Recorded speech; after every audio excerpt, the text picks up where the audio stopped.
Hey guys, and welcome back to the Unbothered podcast. We have a very super special episode. We are joined by the one and only Marlon Williams. You may know him from his original season of Real World Portland or The Challenge Rivals 2, where he was partnered up with fellow Real World castmate Jordan Wisely, and most recently was on MTV's X on the Peak. Welcome, Marlon. Thank you so much for joining us. We're so happy to have you. Yeah, no, thanks for having me on. Thanks for having me on, guys. Absolutely. So we're obviously just going to, ask you some questions, some chit chat. We're super excited about this. You're one of our very first special guests. So again, thank you so much. For those who maybe have not heard any of the other past interviews, or maybe they're just catching up with the older Real World seasons and just watched your season on Paramount Plus, can you kind of give us like your casting story, how you got on the Real World Portland and how it all started for you? Yeah. It's actually really crazy because it's so funny. I wasn't necessarily trying to get on Real World at the time. I remember I went to the MTV website, and I was actually looking up a song that I heard off of like MTV2 when they were still playing like music videos or something. And I was like, man, I really like the song. And I was typing in, I couldn't find a song.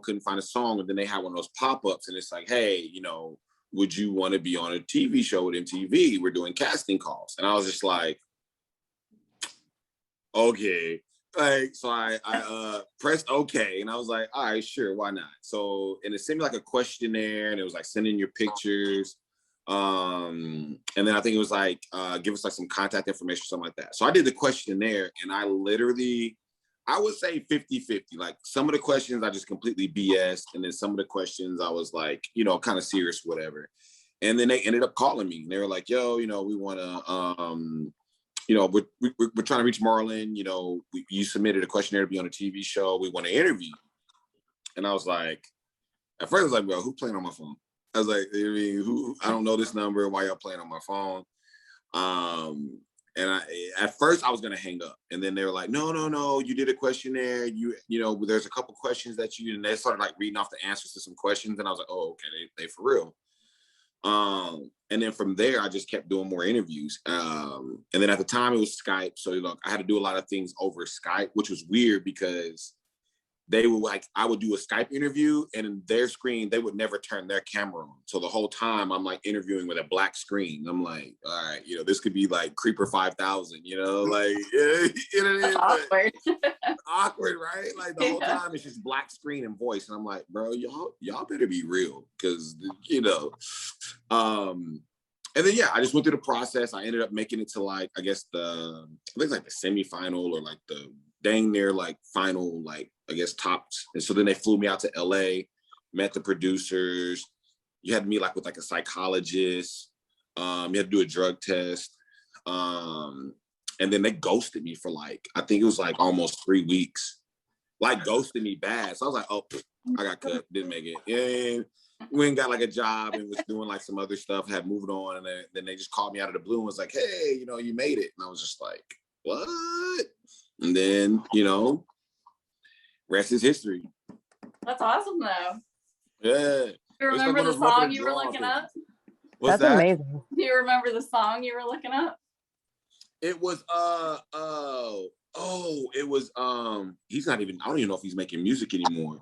It was like the hottest song that summer. It was it All Money In, All Money On Me? I can't remember. No worries. Well, that's pretty awesome. So like how long from the time that you found out you got casted, like what was the period of time from the time you got the call that you got on the cast to when you actually had to leave and met your roommates? I think it was a good amount of time because I had enough time to really get my stuff together. So I think it was roughly, I think it was a little over a month. Like once they finally was like, hey, you made it, you're going to be going on the show. I think I had about a month to just like get everything situated. So they gave you a good amount of time to like get your life and all that stuff organized to be able to go do the show. So yeah, no, it was a good amount of time though. Well, that's pretty good. At least they give you a little bit of time to kind of get your ducks in a row. Were like your family and friends supportive, or some of them kind of like, yeah, you're not going to be on TV, you're just messing with us? did they not want you to do it? Not like, okay, so like my friends were like, yeah, and well, like my friends and my family were just kind of like, well, no, I'm gonna say my family. My family's like super religious, still super religious. But my friends were kind of like, yeah, bro, I could see you being on TV. They're like, yeah, bro, like I could see why they want you to be on TV. Like, you know, go do your thing, have fun, whatever the case may be. And it's weird because they actually called, they asked for like, I think it was like 10 contacts. So they actually called about 5 to 6 of my like family and friends to interview them about me. So, you know, they knew it was a real thing whenever things were coming. My family, they were just kind of like, ooh, I don't know. Like, you know, I was young at the time, you know what I mean? I was still like out partying, wilding and doing all that stuff. So they're like, oh my God, he's about to be on TV doing it. Like, what is the church gonna think? My grandpa was like the pastor. My dad was just starting out, you know, going into, hey, what is that? Theology school and all that stuff. So it was, you know, it was like they were okay with it, but they were definitely like, you know, nervous, I would say. Well, then I guess I can see that. I can see your parents being nervous about that. Yeah, they were definitely kind of like, oh, like, you could get into trouble on your own, partying, yeah. Right. It's one thing to like think that like that's going on, but it's another to know like, oh my God, it's about to be filmed and put out there for the whole world. Right. You know what I mean? So they were probably like, please don't embarrass us. They definitely had that conversation with me. You know, grandma had that conversation with me, dad had that conversation with me, you know. But I was like, look, I'm going to get this. Look, I'm going to go have fun. So whatever happens, happens. Mm-hmm. But it worked out, you know what I mean? Sure. I mean, were they okay with the way that you portrayed? I mean, I don't really remember you being too crazy from that season. I mean, like I guess my whole thing there was just very kind of like easygoing, fun, just like I don't want to be in no drama like type thing. So I think for the most part, like they were okay with it. I mean, I think the me coming out, you know, thing, I don't think they were ready for that because I hadn't really had that conversation with them. So that was like a shock to them. So that was definitely like, that was a very just tricky like situation. But all in all though, like, yeah, I mean, they didn't really have a problem with because I wasn't really wilding out like that. I wasn't really doing nothing too crazy, you know, so all in all, I think I was acceptable. Acceptable. Yeah, coming out can be pretty tricky sometimes. My family was religious as well, and I came out pretty much said, I'm gonna get married. that was how. Oh boy. Oh yeah, you jumped off the deep end. Yep. Just jumped right off the cliff.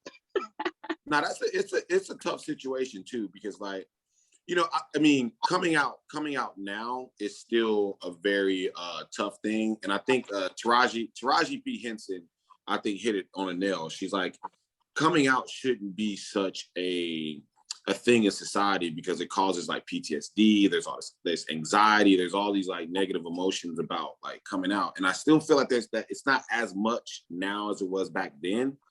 But like, you know, when I came out, it was not, you know, a very talked about thing in like the minority community, let alone the Black community. And then to come from such like a background of like sports and stuff,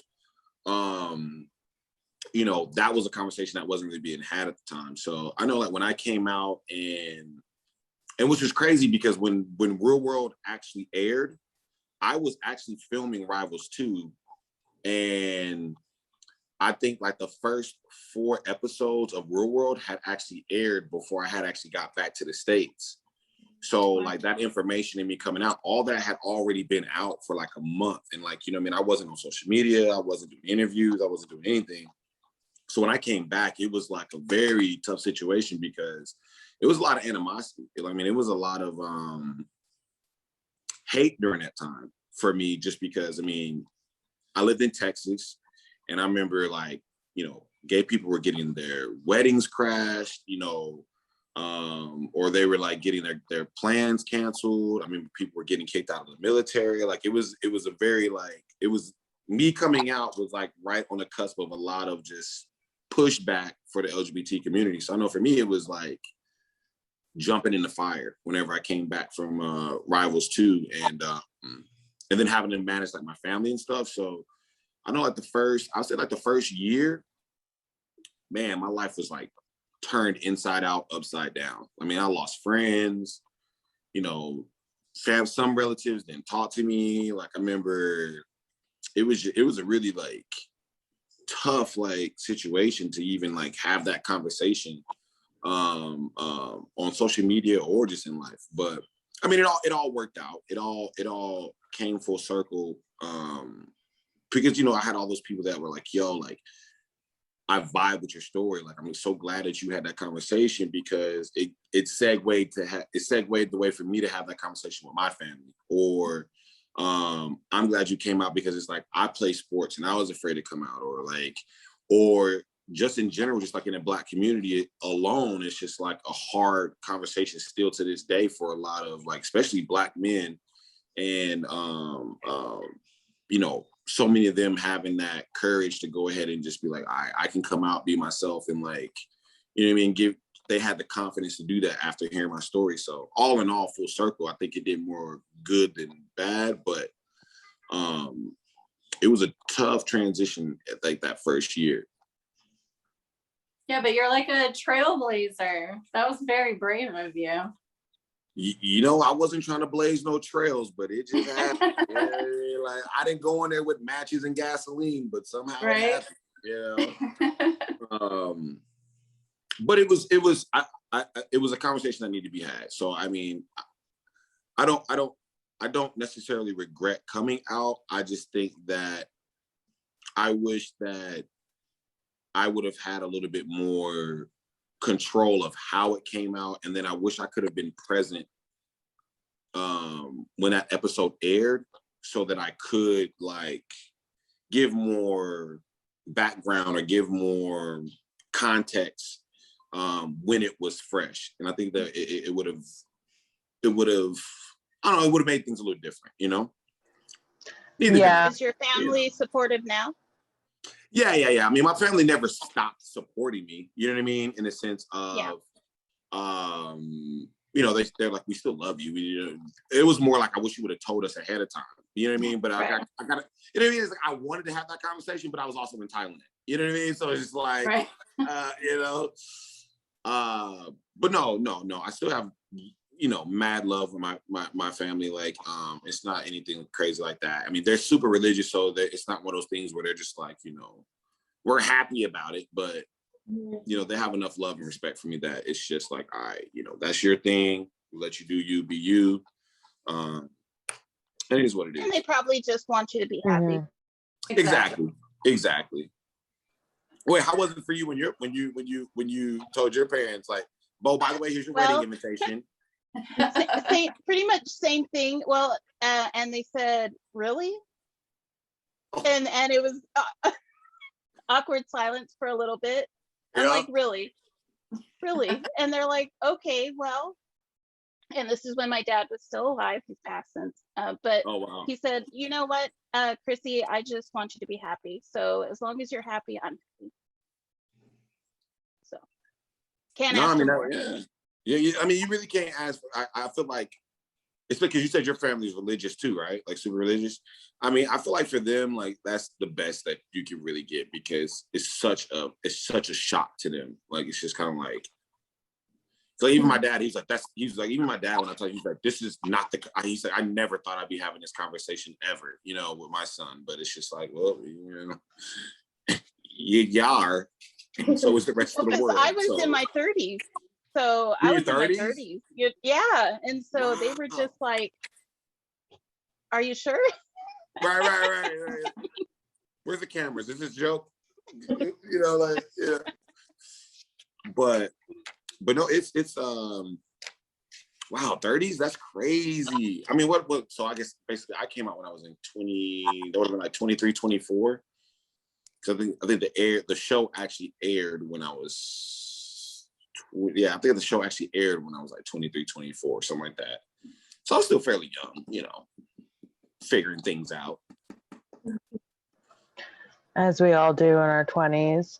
And speaking of you having been in Thailand, when your season of The Real World aired, when you got that call for that season of the challenge, which ended up being Rivals 2, did you know ahead of time going in that it was going to be Rivals, or did they just spin some other generic story? No, they didn't even tell me what the theme was. You know what I mean? And I think it was more so because they knew, like, okay, like, he's never done a challenge. They don't know the process. He's just going to take it, right? So it was just like, yeah, you want to do the challenge? I was like, yeah. They're like, all right, this is the dates that you're going to be flying out. You know, are you going to be available? I was like, yes. And that was pretty much it at that point.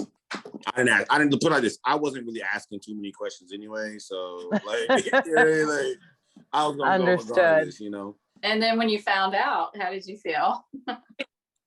I was like, it's the best. I was like, this is the best worst situation. I was like, okay, cool. I got, you know, Highlander / MacGyver on my team. So I was like, I'm pretty much guaranteed to win. You know what I'm saying? But at the same time, I was like, I got the biggest knucklehead in the world that's like stubborn, just as stubborn as me. You know what I mean? So it's just like, this is either gonna work or it's not. And I was like, but all in all, I was more excited than worried, because I was like, I know we both come from like a similar background, so I know when it comes to competition, we're gonna be focused. Like, we just like, we gotta get this win. I hate you a little bit, but we're gonna get this win. And I mean, you guys did incredibly well for being rookies and being, you know, rivals. And from what I remember, it's a pretty stacked cast for that season. I mean, it's honestly one of the best seasons, in my opinion, of the challenge that we've had.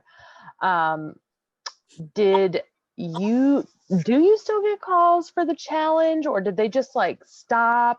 I know with some people they just like kind of kept saying no, and then eventually they just stopped asking. So yeah, I mean, after Rivals 2, yeah, they called me for like the next, I think like 3 or 4. They called me for the next 3 or 4, but like, I was in a bad situation, like just like with life and everything. So like I was in a situation where like financially and like just life wise, I was just dealing with a lot. You know what I mean? And I was doing a lot of moving and stuff, and I was like, yo, I can't. You know what I'm saying? I got to get my stuff here like straight before I just be flying halfway across the world. You know what I mean? Don't even know if I'm gonna have money in my account, let alone, you know, I might get sent home first week or something like that. So I was telling them no for a while, and then they stopped calling. And then they called out of the blue once. And I was like, wow, okay. And they're like, what's going on? What you got going on? And then they never called me again. And then they called me for All Stars, this one that's getting ready to come out.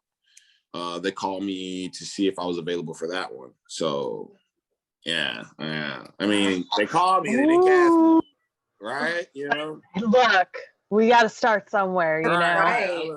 Somebody was, you know, throwing my name around. So they called me for Challenge All Stars to see if I wanted to come back.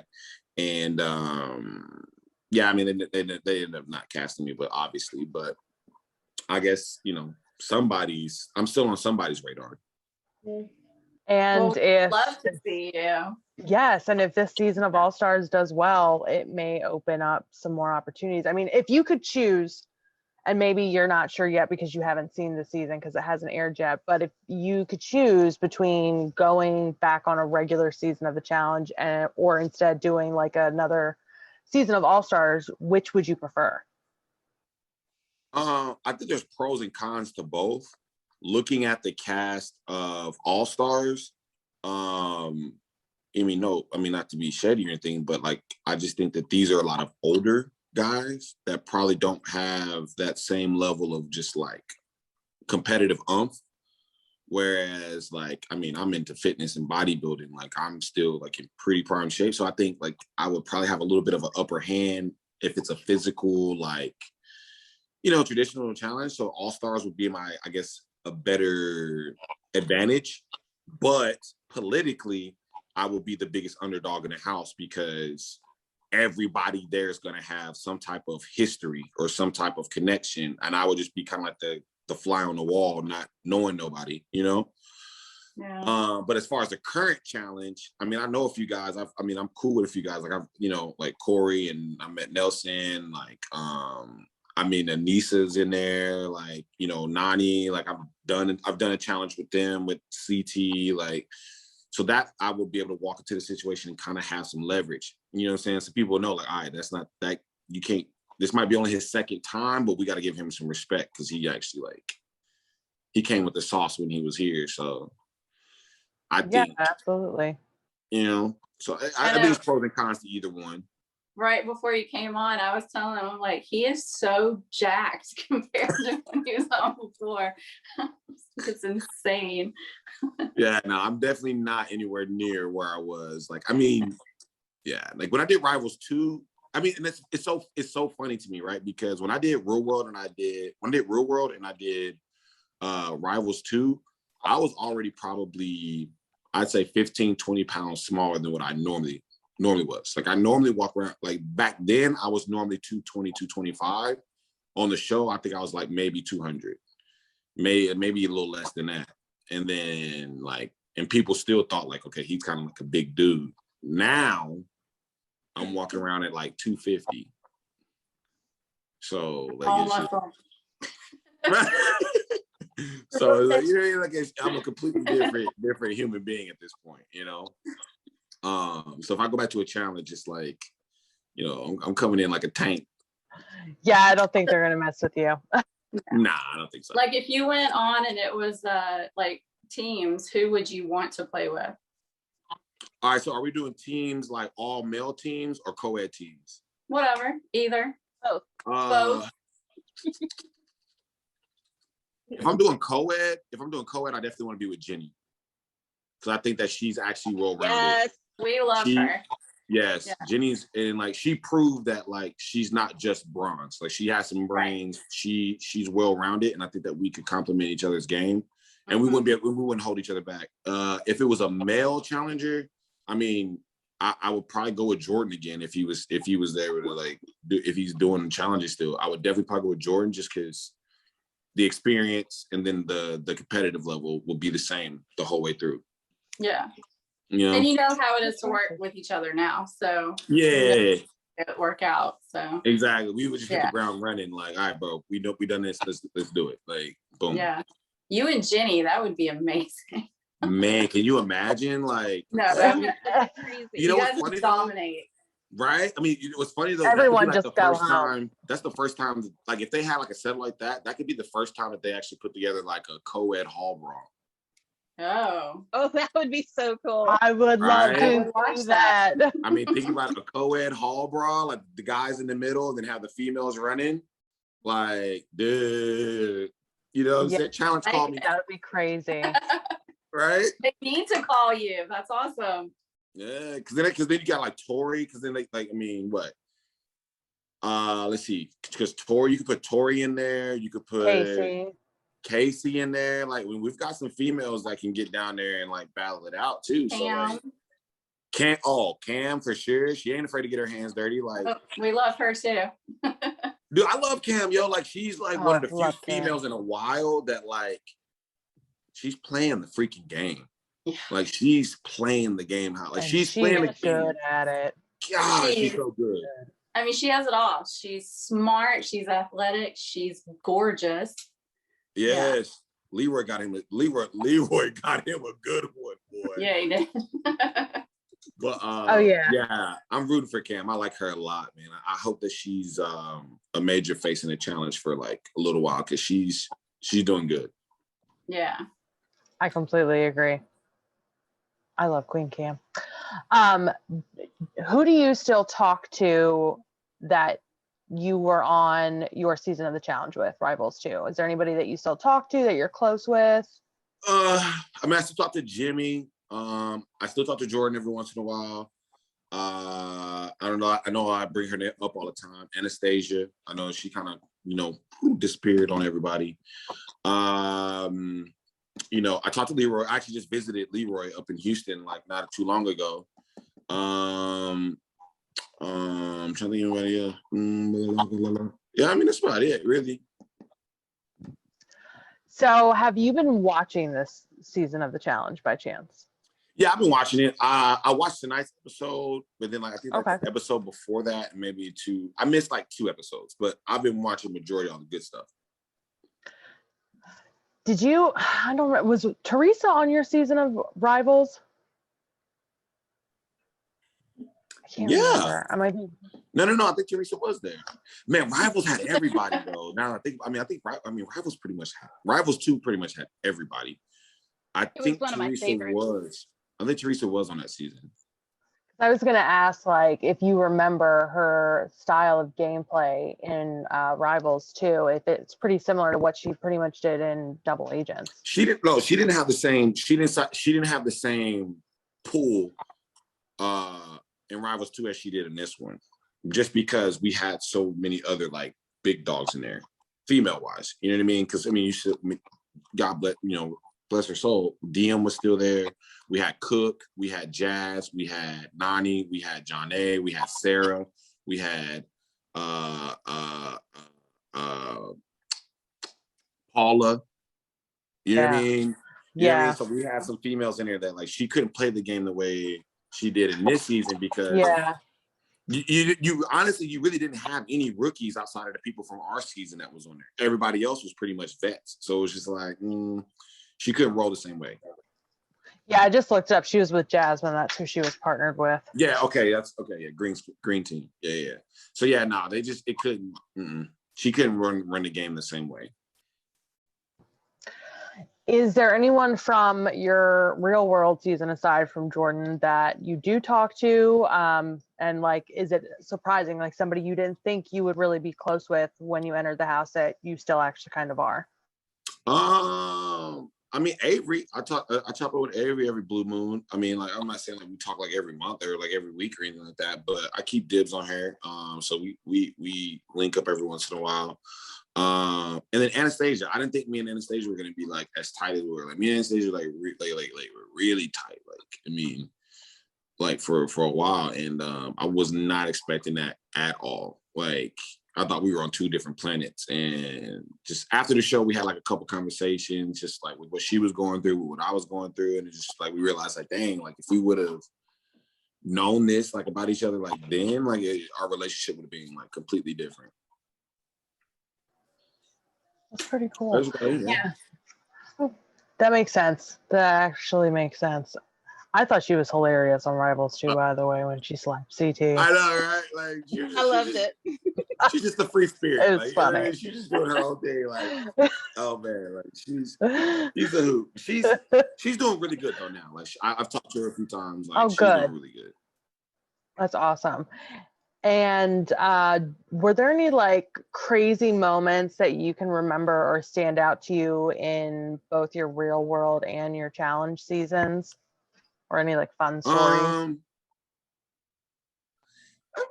I mean, everything that was like crazy, like as far as between those 2 seasons was aired. I mean, I still think to this day, like me getting into it with CT, like that was just like, so weird to me because it was over something that like I had nothing to do with. Like, I mean, someone threw a bottle or glass in the pool and you're gonna automatically blame me. It's like I had nothing to do with that. And I still to this day don't know who pushed me in the pool. Like I still to this day don't even know who pushed me in the pool. So like, but I think that was one of the most like weird moments because it was just so like random. And then I was the bad guy for no reason. And I'm just like, y'all bugging. But that was pretty funny.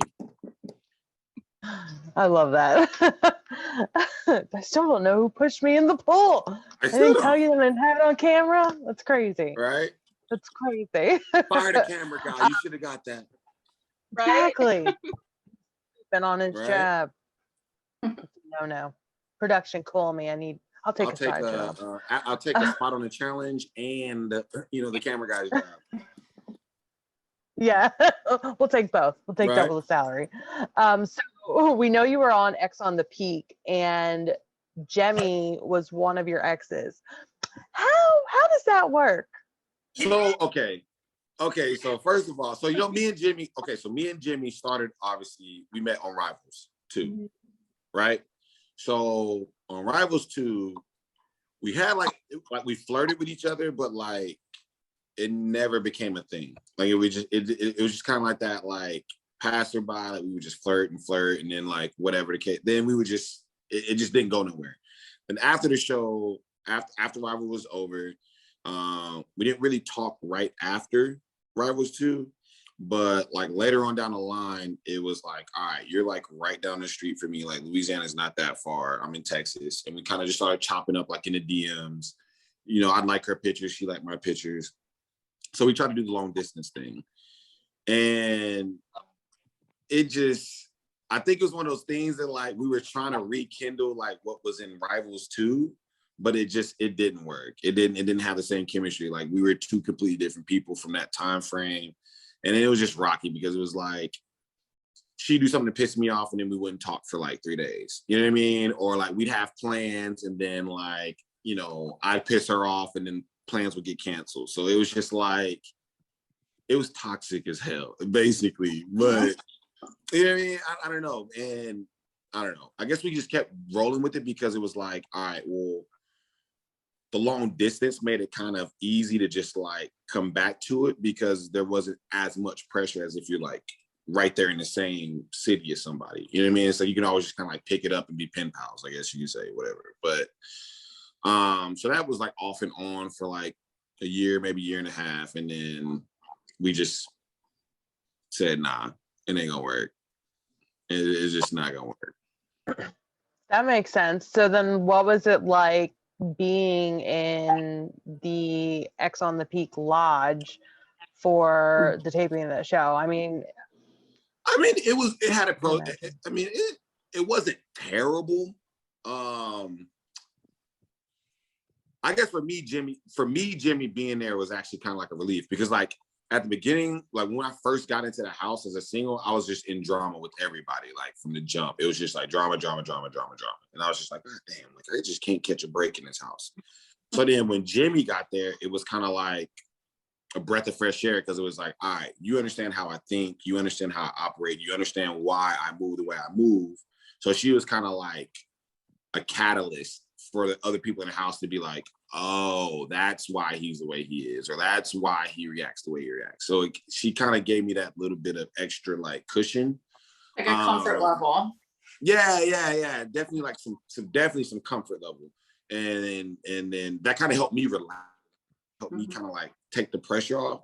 And then I think it ended up making like the experience there a lot better for me at least. You know what I mean? Like going forward from there. But and ironically, it didn't really make, and ironically, I guess, because it was so like, it wasn't like I was really like making like any major like connections before she got there. It wasn't so awkward when she got there, like to talk to other people, still kind of up in the air for me when she first got into the house. So, you know, all in all, I'd say it was okay. You know, it wasn't bad. well, thank God for that. Right. Because some other people, boy, it was not as good of a situation.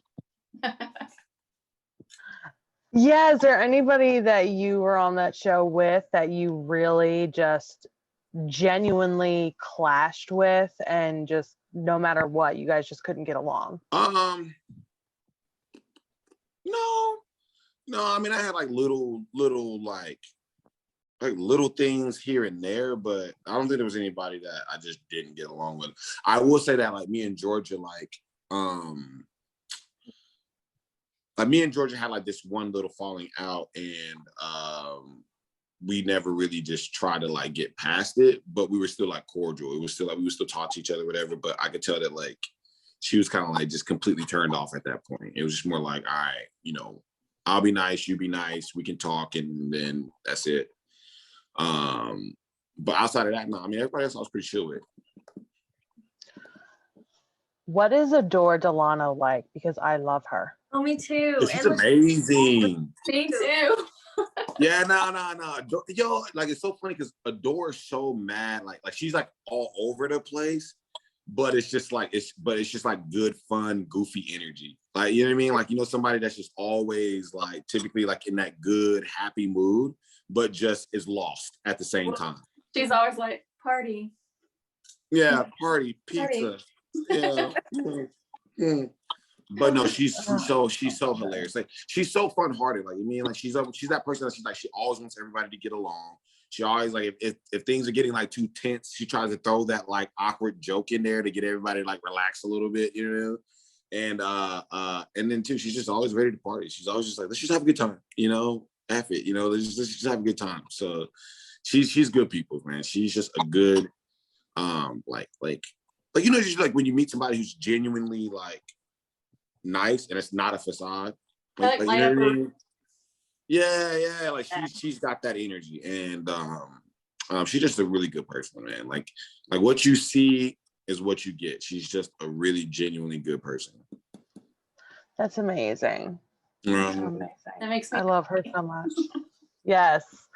How crazy was it with Nicole and Laurel in the house? Like, I feel like I would have just kicked back with some popcorn.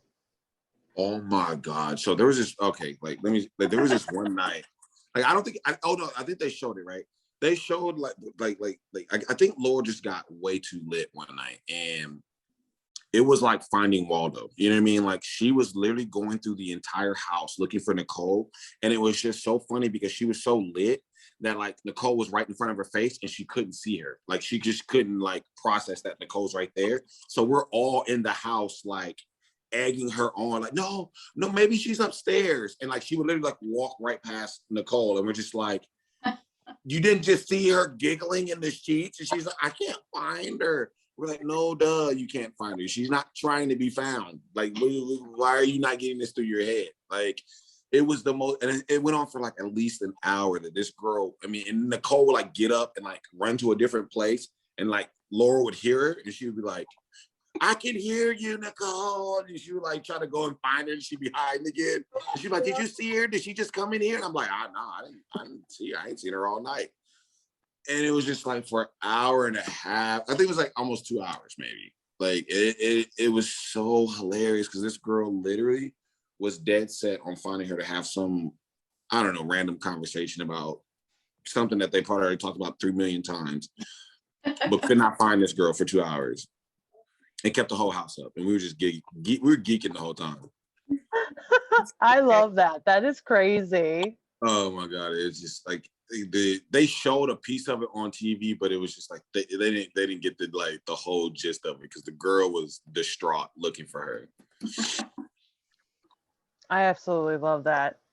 That's so making me laugh. That. Oh my God. Yeah. Just imagine like a little 10-year-old like looking for their mom, and like, you know what I mean? Like they're hiding behind the door, and the kid just like goes by the door every time and just like, I can't find her. It's just like, oh my God. That's great. That is absolutely beautiful.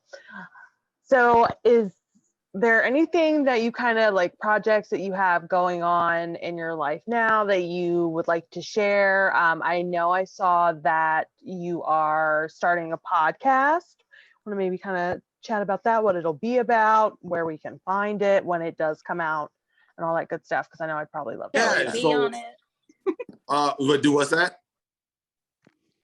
I said, and can we be on it? Oh, for sure.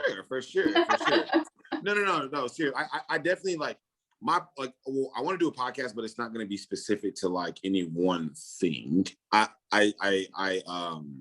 The whole gist behind me doing a podcast was because like I always get a lot of people that like something happens and they always want me to like chime in on like either current events or, you know, different opinions and different stuff like that. So I was like, well, why don't I like start a podcast where I just like I talk about all these different things that come up as they come up. Just give my perspective on just I guess this life or current events, different things like that.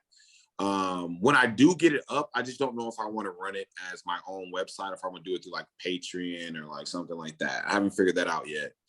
And then I do want to have special guests that I have come on, and just so that it's like it's not just a one-sided, you know, bias. Like if it's a current event, it's like, you know, get a couple of 2 or 3 different opinions, so it's more of a dialogue, you know what I mean, so where more people can feel heard or represented, and I think it'll open the door to where it's like, you know, especially like with like this election and stuff like that. It's like, all right, well, we can get 3 different people with 3 different backgrounds, 3 different views to talk about this one issue, so people can see where they meet in the middle. You know, talk about it, not argue.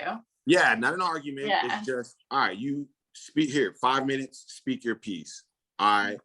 So then the other 2 will have to like, all right, well, how do you relate to that? Boom. Then the next person, all right, 5 minutes, speak your piece, type of stuff. And then other stuff will just be fun stuff. It's like, you know, I watched The Walking Dead this weekend. It was a good show, you know?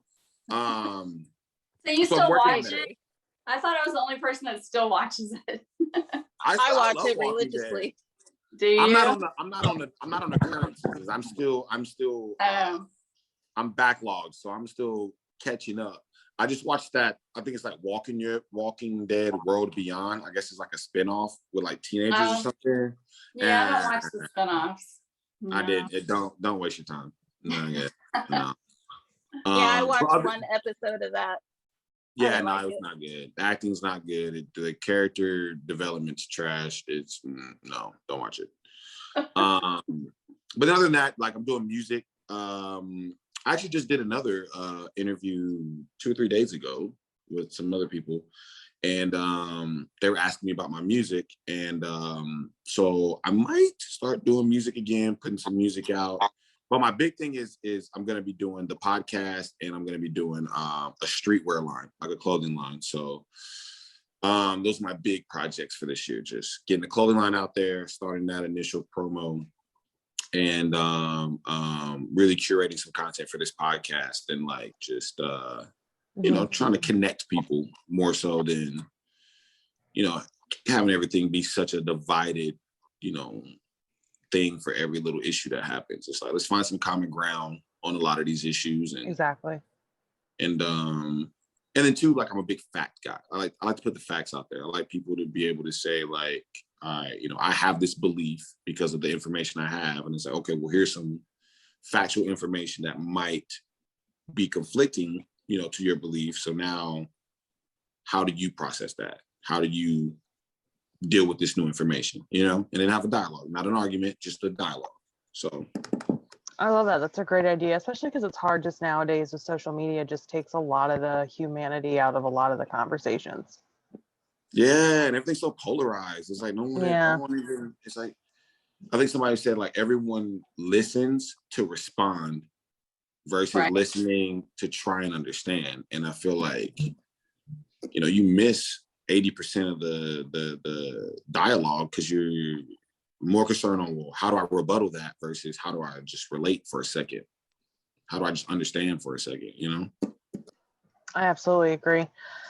Anybody have other questions for Marlon? I've gone through mine and I've taken up most of the conversation with the questions.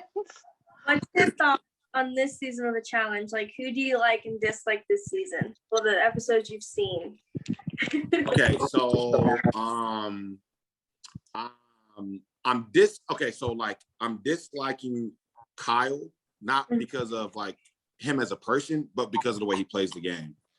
Right? I really want him to either figure it out, like, bro, be a competitor and like get in the game and like compete, or like stay home. Because this whole riding the fence, like, oh, telling everybody, like I don't like that type of game. You know what I mean? Like, it's just like, come to play. And then too, like, for him to be such a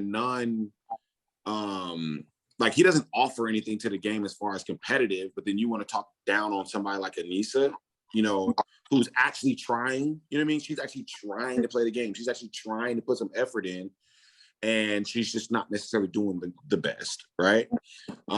So Kyle's kind of rubbing me the wrong way on that. I still think he's cool. I like his commentary. I like he's funny. He's, you know, whatever, but it's just like, come on, bro. Like, you've been on enough seasons. Yeah, right? I love his commentary. I think he's a big whiny baby. Yes. I think it's funny though. He is funny. I like him. I'll take Kyle whiny baby over Josh any day of the week. So oh my god. Yes. Now if there's one person I could do without, it would be Josh. Like, get him out of there. But the people I'm really loving Cam. Like, Cam has like grown. I am a like what I don't know if Cam has a like a queendom or a fandom or whatever, but I'm on the Cam Okay, so Yeah. I'm on the Cam Yeah. train, 100% on the Cam train. I'm 100% on the Big T train. You gotta like if you don't like Big T, I can't trust you because the girl is just There's something wrong with you. There's something right. wrong. Like she's bringing too much positive energy for you to have anything bad to say about her. And her I do sweet not little like voice. Fessy. Oh, I know, right? I love her accent, right? I know. Like her accent just like I feel like she could like read me a book and like I could be like in the most stressed out like thing. It's like, here, Big T, just read me Dr. Seuss and I'll like be calm the whole week. Exactly. You know? I'm not liking Fessy. Yeah, me neither. You know, and this is the crazy, like, so I'm competitive.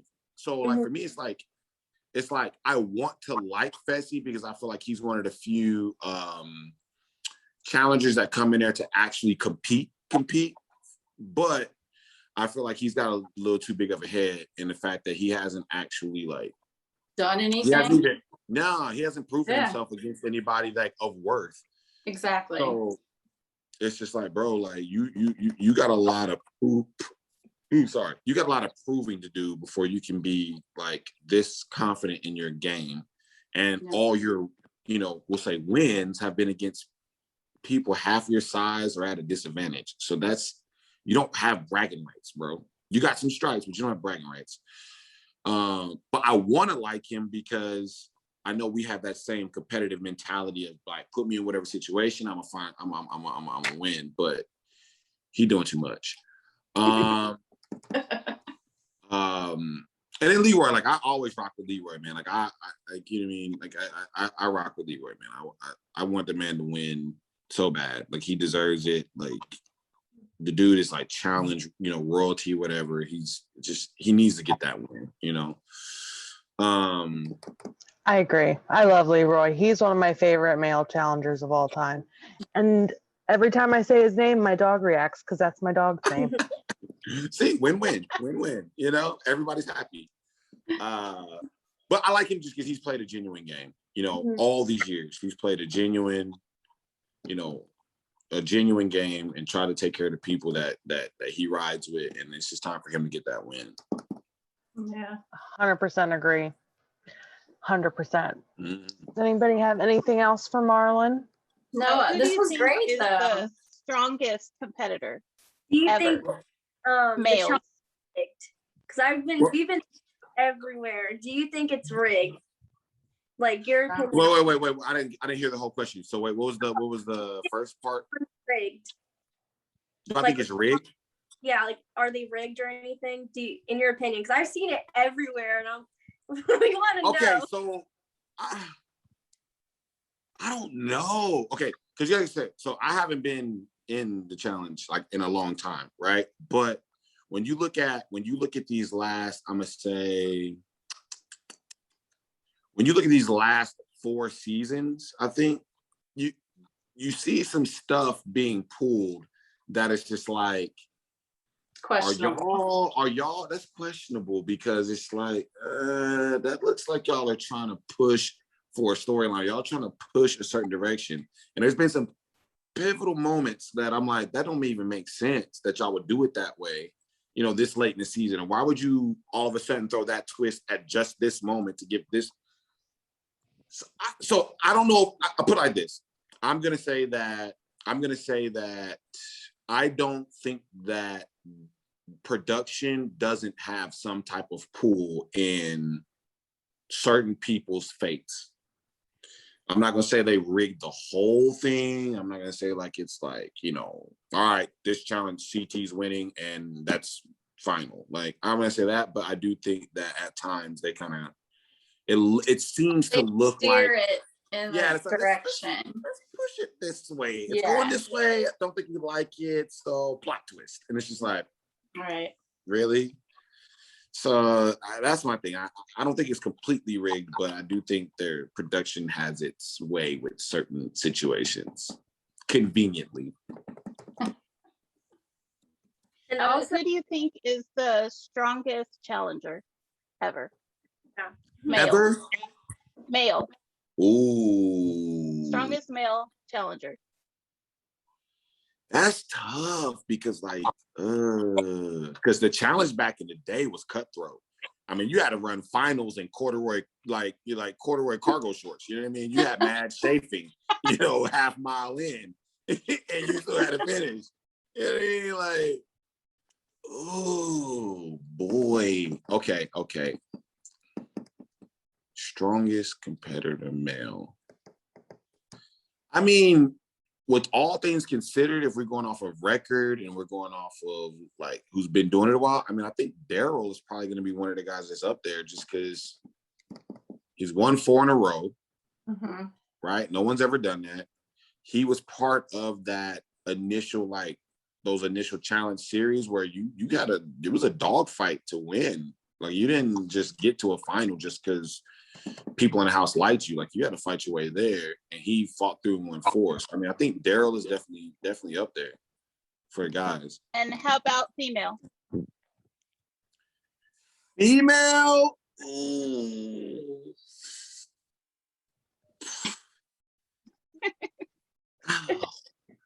There's so many because there's so many factors. I love it. I mean, but think about it, like, they didn't have a Jenny type back then. Right? But guess what? But we don't have a Coral type now. Right. You know what I mean? So it's just like, if they were both at their prime in that situation, like, I don't know who will win out of something like that. But I would say overall female, like, badass, I think Coral's pretty up there. The original queen. Yeah, like, I I mean, love her. and she had a well-rounded game from everything, puzzles, politics, physical, like, you couldn't go in and be like, I'm gonna beat you in this. It's like, no, you're not, because she kind of get it all. Like, Coral's up there. I think Coral's like the original, like, challenge badass, like, hands down. Good answer. Okay, I have 2 more questions. Yeah. Whenever you're done. Shoot, go. You got it. First one, most attractive male challenger. All right, hold on, because we got You're a couple supposed to different say eras. yourself. Oh, I can vote for myself? I thought it was understood you couldn't vote for yourself. I mean, yeah. Most Other attractive than male. yourself. Marlon Williams, Real World Portland. Dang, I'm trying to think. Oh, I'm gonna say Cheyenne. Didn't he do a challenge? He did a challenge. Did he do a challenge? Or did he do? Am I saying his name right? Didn't Cheyenne Where do was it? he on? I could have sworn he did a challenge. Hold on, where's my phone? Maybe I'm saying his name wrong. I don't know, maybe I'm saying his name wrong. I could have sworn he did a challenge. No, maybe not. Okay, so he's not known. So we'll go somebody different. I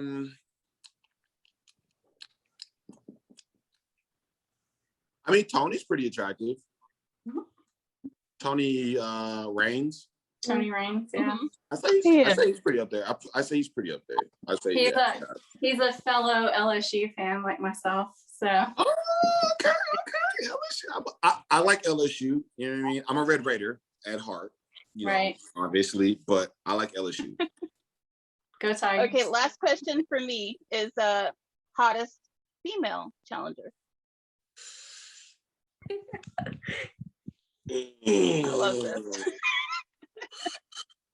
There've been some baddies on the challenge, boy.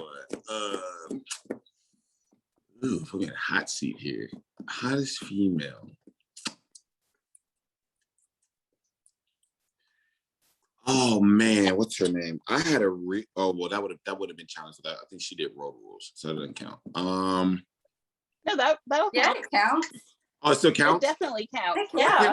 I can't remember if she actually did Road Rules. She was on, and I can't remember. She was on Vegas. I had a thing for her. She was on Vegas, Real World, when they were in the, I guess it was like in the Palms, and she smoked cigarettes all the time.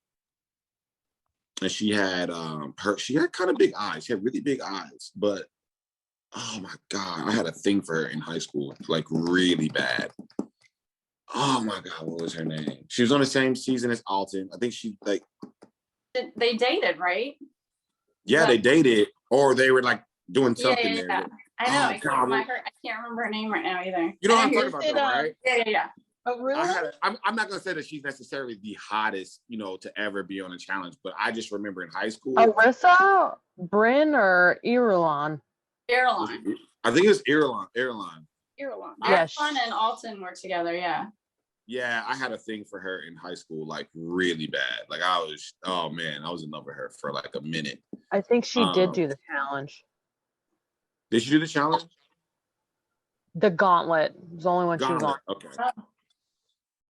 She was up there for me for a while. Well, no, I would say after Rivals 2, I had a thing for Camila for a little bit. But yeah, no, I mean, I guess those would be my picks. I think Caitlin has one more question for you. Oh yeah. So, what's your thoughts on Cara and Polly? Because I know like everyone has this. They're on Team Cara Polly or Team Tori Jordan. So, what's your thoughts on that? Well, I mean, I guess the Team Tori Jordan has been dismantled. You know what I mean? So, unfortunately, and I'm a Tori fan actually. I'm a really big Tori fan. I like her on the challenge. I think that we kind of saw that she was a little overhyped. So if she does come back, she needs to like really like set her dominance up there and like she actually prove her worth. But I think the more recently, I think Cara and Polly are probably a little bit more of a force right now as far as competitively. I'm not a fan necessarily of either of them, like in a sense of like, like I ain't necessarily gonna be like buddy with them or nothing like that. But I think all around gameplay, like if I was in a house and those two were on the same team, I'm gonna be very scared because I know Cara brings the sauce like every season, whereas Tori's kind of like iffy. And then I feel like Polly and Jordan are pretty, I think, even kiltered as far as competitiveness, but if you put them both against each other, I think Tori would be the weak link. So it's kind of like I would have to give it to Cara and Polly. Or Tori. Oh, okay. I see what you mean when you say weak link. I thought you meant to say Polly and you said Tori. Yeah. I'm saying like if them, them two are going at each other, it's like Tori's kind of like it's like you haven't really performed too well. But Paulie's another one of those guys that was really, really, really cocky, and I feel like he still had some to prove before he could really solidify his cockiness too. Mm-hmm. It's like they got rid of Paulie and gave us Fessy. Like, great. At least Paulie's entertaining and not a big fat idiot. Okay, true. That I will 100% give to you. Like, if I'm gonna have an arrogant person, I'd rather have Paulie because, like, at least he's got some game scheme. He understands what's going on. He's got some politics. He'll get in somebody's face and tell them off. Like, you know what I'm saying? He's not playing this, I'm an introvert and people misunderstand me. Bro, shut up. You over here talking all this yin yang about how you the best. And, come see these hands, bro. I'm an introvert. Oh my God, that's hilarious. Hey, did you actually look that up in the dictionary? Because I don't think you understand what that means. Like Devin said, someone said it when he was in college once, and he's just ran with it ever since. Exactly. Hey, you know what? I love Devin. I don't like Devin, dude. Dude. I am a Devin fan too. That's another person. I can't believe I forgot about him. I am a Devin fan too, man. Like I love the fact that he goes after Big Brother like so hard. Like it's like, dude, there's such a culture with challenge and real worlders and like that whole culture that like Big Brothers is like coming in here with this just soft like, it's so annoying because then like they've given them numbers. They've given them so many numbers, right? And now it's like they're not even really that great as like challenge competitors. But when you come into the house with 5 of your buddies, you're automatically gonna have like some type of dominance. And I love the fact that Devin came in there and just like dismantled their whole thing and showed how weak they really are. I I have love loved Devin for that. him since day one, and I think it's awesome that people like him now because they're seeing now what I've seen the whole time. He's just an asshole. And he owns it, and I love that. And you know what the funny thing though is, like he said, he is an asshole, but it's not in like a rude way. Like I feel like he calls you on your bullshit. He doesn't just maliciously attack somebody. He just calls you on your bullshit, and it's like, and okay, he's self-deprecating. He calls himself out. I mean, yeah, and he's fair. He's not biased about it. Like, I mean, it's just you know what I mean. So it's like I love it. I mean, I hope they bring him back. Like, if you're gonna give us Josh, every damn season, then give us Devin to counteract it, so we can just, you know what I mean, so we can enjoy some of it. Absolutely. Yes, I'm with you. No more Josh, please. No more. It's really cool hearing you talk about it though, because you've been there, like you've done it, and to hear you talk about the people that are playing currently, it's really cool. So. Oh, thank you. Yeah, no, it's cool to be able to have that perspective. Like I see, and then too, like if I'm watching with friends and stuff, like I see certain things, and I'm just like,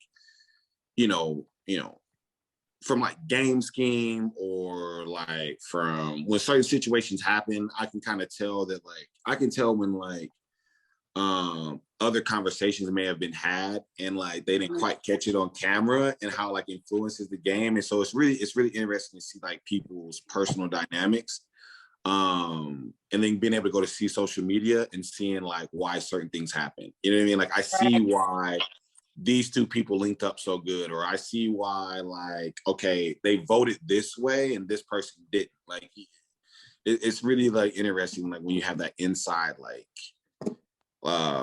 experience to really analyze the game. Because then whenever I do like interviews like this and stuff, it just brings a different perspective sometimes that a lot of people don't think about. I love it. Yeah. Glad y'all had me on. Absolutely. Any other questions? Yeah. Okay, go ahead. Oh, I said we were glad to have you here. No question. Sorry.